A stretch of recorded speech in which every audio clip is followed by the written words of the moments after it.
Comme on parle d'animaux morts, je me suis vachement demandé s'il fallait les représenter ou pas. Je suis passée par toute une étape où c'était très abstrait. Et puis en fait, ça manquait quand même parce qu'on avait envie d'avoir un support. Je voulais pas que ça soit trop réaliste. Et on a discuté de la possibilité que ce soit des objets.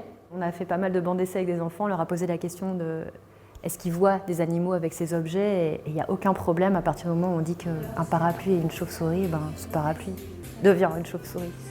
Je ne veux pas accepter. Voilà, je n'accepte pas.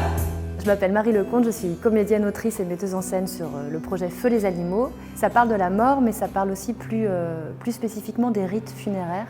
Je me suis vraiment questionnée sur comment est-ce qu'on fait avec ça. C'est-à-dire, il y a aussi pendant le Covid, il y a eu toute cette période où c'était tellement expédié, mais finalement, même quand on ne sait pas le Covid, c'est aussi quelque chose qui peut être super rapide et toujours fait de la même manière et sur lequel on ne se questionne pas tellement.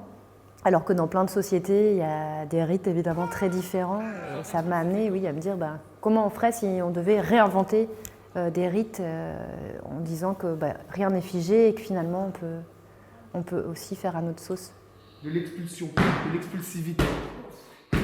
Souvent on se dit, ah tiens, le premier animal qu'on chérit, avec qui on grandit, quand il meurt, souvent c'est la première confrontation avec la mort qu'on puisse avoir quand on est enfant ou adolescent.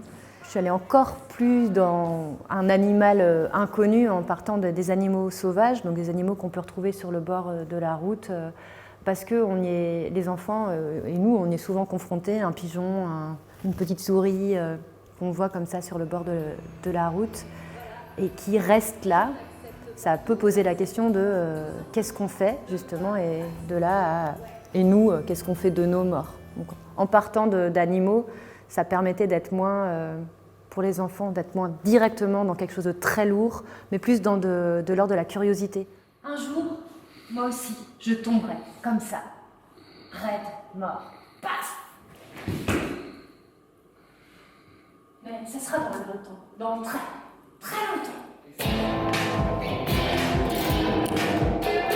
Depuis que je fais des spectacles, moi toute seule, parce que j'ai aussi fait pas mal de spectacles avec un collectif, toujours eu de la musique, et il y en a de plus en plus dans mes spectacles. Je pense que c'est aussi parce que moi je suis pas musicienne et c'est quelque chose que je ne sais pas faire, mais qui éveille d'autres sens chez moi, c'est-à-dire c'est moins intellectuel, ça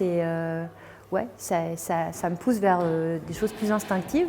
Et sur celui-ci, le fait justement de parler des rites funéraires, dans plein de cultures, la musique accompagne les rites funéraires. Ce questionnement de la musique dans ce spectacle-ci suit un peu la même curiosité de se dire quelle musique pour quel rite. Hey.